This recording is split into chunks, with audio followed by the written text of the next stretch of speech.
Vítajte pri dnešnej relácii Game Over. V dnešnom dieli si rozoberieme recenziu na tretí diel z Walking Dead, takisto sa pozrieme na novú konzolu od Nintendo a čaká nás aj rozhovor so Selassim. Game on!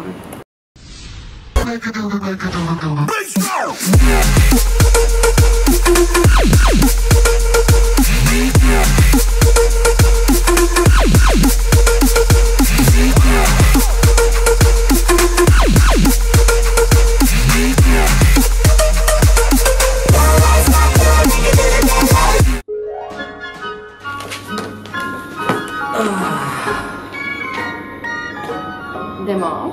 No, Ešte na konci decembra? Vianoce, Skôr? Mikuláš. Neskôr? Ty myslíš ten nový Walking Dead? Tretí diel. A dokonca na Comic-Cone v San Diegu sa tento rok Telltale Studios pochlapili novou remasterovanou grafikou a aj novou hrateľnou postavou. Grafika nového Walking Dead je o 200% lepšia. Po prvýkrát môžeme vidieť skutočný vekový rozdiel hlavnej postavy Clementine oproti predchádzajúcim častiam.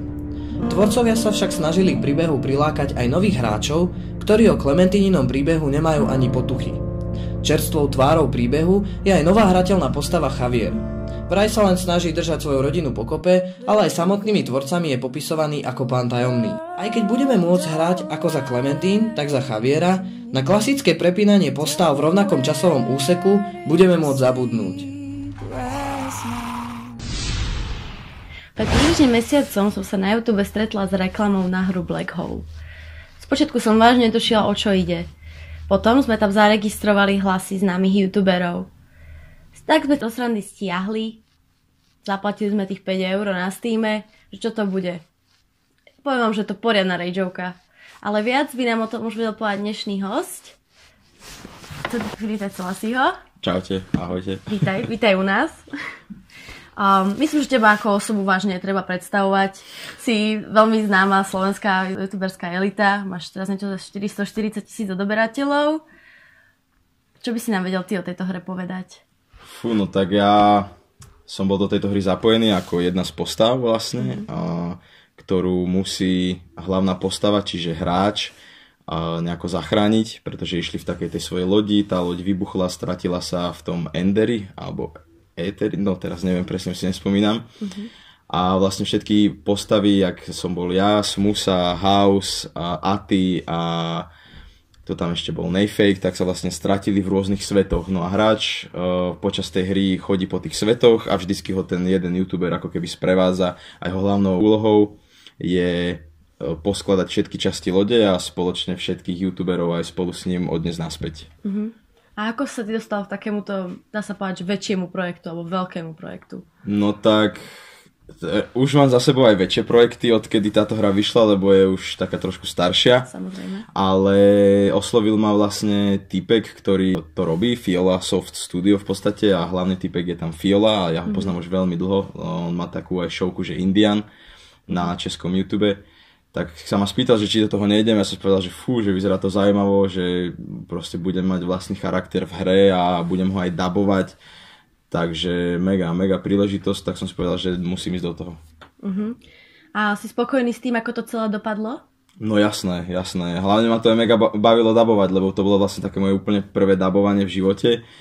Musel som ísť až do Liberca, tá cesta mi tam trvala celý deň a ma strašili, že to bude strašne dlho trvať, kým sa to nadabuje. A mal som to za hodinu spravené proste, vieš, čiže potom som zase musel ísť naspäť. Jasné. A zahral by si to? Ja som to hral asi 15 minút, skoro som pritom dolámal klávesnicu. Mám rád takéto rageovky, jak je napríklad Super Meat Boy, ale v tejto hre je dosť logických všelijakých vecí a moje logické zmýšľanie je na bode 0, takže neviem, či by som to dokázal nejako viac prejsť alebo dopracovať sa niekam ďalej. Ale chystám sa na to, neviem, možno keď budem mať 30 rokov a budem mať veľa času, tak si k tomu sadnem a celé to prejdem na šupu. Ďakujem veľmi krásne, že sa takto podujal pridať sa medzi nás začiatočníkov, nováčikov. Pohode. A už sa tešíme na ďalšiu spoluprácu s tebou. Pohode, ďakujem. Môžeš ešte nejako v rýchlosti uviesť ďalšiu recenziu? Čekujte recenziu na Nintendo Switch. Ak sa k vám nedostala informácia o novej konzole od Nintendo, ktorá vyzerá ako tvarička retardovaného šteniatka, tak dobre počúvajte. Predpokladaný nástupca trónu po 3DS-ku je nový revolučný systém, ktorý vám dovolí fungovať v pohodlí domova na vašej domácej televízii. Alebo si ho proste vezmete do vačku. Yes! No, a teraz som prehral. Dokonalý zážitok z hry vám Nintendo ponúkne novým herným systémom s označením NX, ľudovo známym ako Nintendo Switch. Platforma prinesie na trh customovaný procesor od Nvidia s integrovanou grafickou kartou podporujúcou Full HD rozlíšenie na 60 fps. Pripojením ovládacích panelov z ovládača priamo na základovú dosku konzoly s LCD displejom získate vreckovú, čiže prenosnú verziu.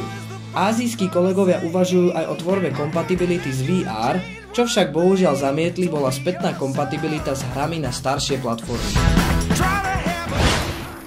Však to je jaká blbosť, však normálne by som zobral páčidlo, aby som mu tie dvere vypačil a dostal by som sa tam. Nemyslím si. Ale úplne jednoduché. Čo práve páčidlo? Neviem, vždy som chcel páčidlo, keď som bol menší. A neviem prečo. Niekde tuším to páčidlo bolo. Počkaj, v Half-Life 2 bolo páčidlo. Môže byť. Klasická zbraň, no, páčidlo. Počkaj, ti to stopnú. Tam to bolo vážne. Bolo páčidlo a potom bol takzvaný Gravity Gun. To bola tiež dobrá vec. S tým sa dali ovládať menšie predmety ako sudy a niečo, čo bolo kovové. Nemuselo to byť kovové, boli aj krabice a takéto veci. A človek si to mohol skladať, kde chcel, ako chcel a tak. Neviem, ja som to moc nezachytila. Jak nezachytila, preboha, Half-Life 2, legendárnu hru. Tuším, že vyšla v 98. Teraz v novembri niekedy mali 18. výročie. Aký bol tvoj obľúbený level? Level? Fú, to ti neviem takto z hlavy povedať. Neviem, mne sa asi najviac páčilo po tých stokách, keď človek išiel s tým znášadlom a prirobili mu tam ten plazmový gulomet a proste človek si to razil tými vodami a strieľal všetko, čo vidí, helikoptéry, ľudí, všetko, proste úžas, paráda. Tak to už hej. Klasika. Pust to ďalej, no. To len tak, medzi rečou. To je tak dobrý film, že sa vždy tak smejem pri ňom.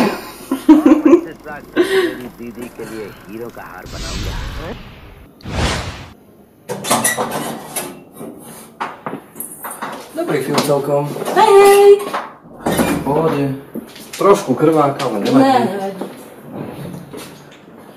Hej, aby som nezabudol, hoď ty do komentu svoju najobľúbenejšiu scénu z Half-Life alebo nejakú misiu, poprípade daj like a čekuj nás ďalej.